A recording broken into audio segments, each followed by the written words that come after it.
Hey everyone, this is Callie. Thanks so much for being here with me today. I'm creating a lemon card using a few new products from the Simon Says Stamps latest release.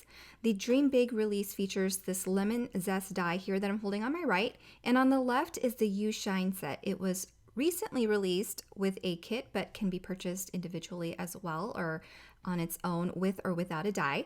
I'm starting today's card by inking up my background here with the lemon and lemon slice images from the You Shine set.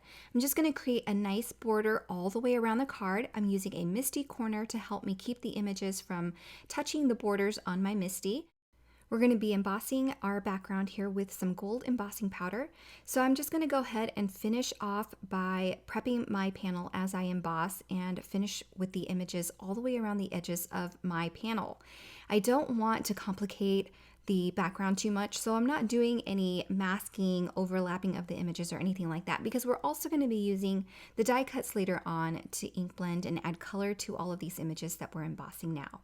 Okay, so I have finished stamping my background or my border, and now I'm going to go ahead and add some gold embossing powder all the way around all over those stamped images, making sure there's full coverage and getting rid of any strays before heat setting the images on my panel. So the fun part starts now. I have some die cuts here that I use the coordinating dies to die cut for all of these images. Now you can freehand ink blend these, but I wanted a controlled area where I could control where the color goes without it bleeding outside of the colors. So I used the die cuts as stencils, and I think this is a great way to keep those colors confined to the images where you want them. Since I'm just ink blending small areas, my paper was kind of moving all over the place, so I pulled out my Tim Holtz grip mat. I've sized this to an A2 size panel, so it's going to hold my paper in place as I ink blend everything.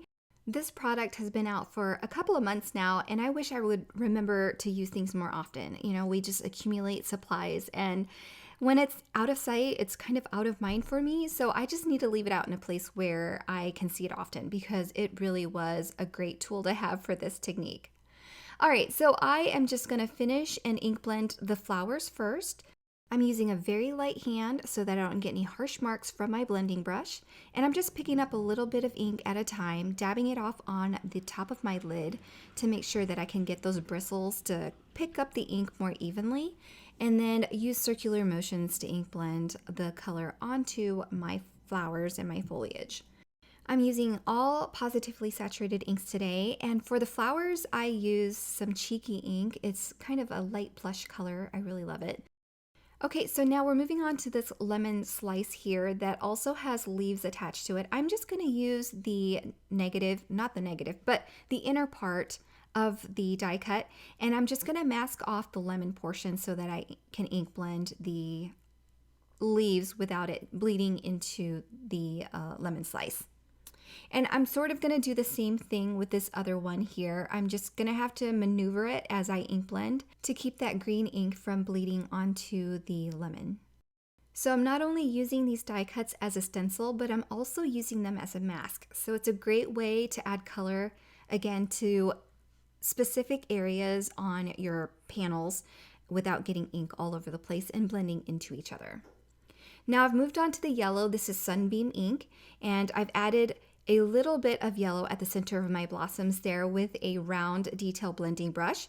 And now I'm going to go back to my small blending brush and ink blend the rest of the lemons and the lemon slices, adding more ink around the edges of the lemon and going lighter towards the center. And at the very center, I'm going to do just a little bit darker like I would at the edges. It just gives the lemon and lemon slices a little bit more interest and a little bit more dimension. Now on this lemon wedge, I'm going to have to cut around that leaf to create another mask. So that is another great tool for these die cut pieces, and it just helps me not get the colors onto each other again. And that's just super helpful, and I hope you enjoy those tips. All right, so now we're done ink blending all of our images, but we're not quite done yet. I wanted to add a little bit more color and interest to my background. So I'm just using the residual ink on my blending brush. And if you have to pick up more ink color, be very, very soft with it because you don't want it to be too splotchy. I'm just adding some yellow all the way around the frame to give it a bit of color and shading. Now when I'm done with that, I'll go ahead and clean up and crisp up my edges by just trimming off and creating a nice border for my card later once it's matted.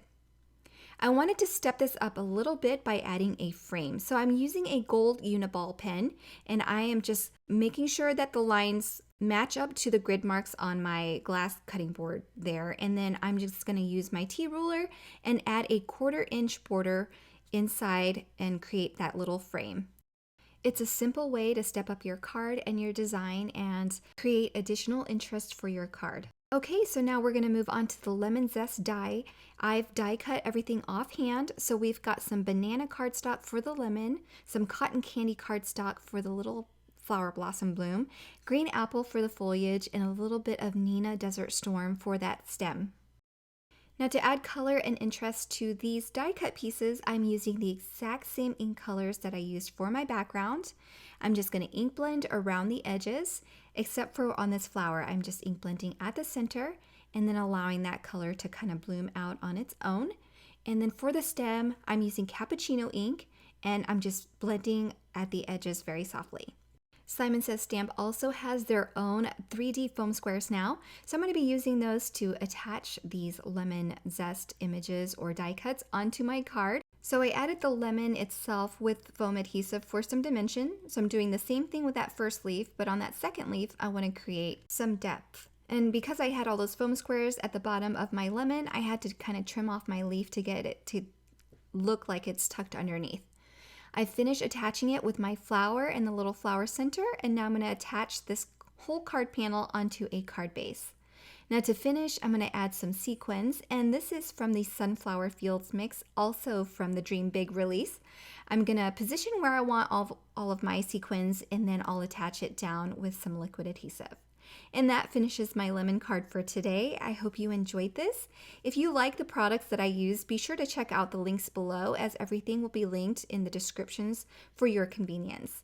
And as always, be sure to give this video a thumbs up and subscribe if you're not already a subscriber. I'm going to link 2 more videos here if you're interested in seeing more. Otherwise, I hope you all have a great day. Bye everyone!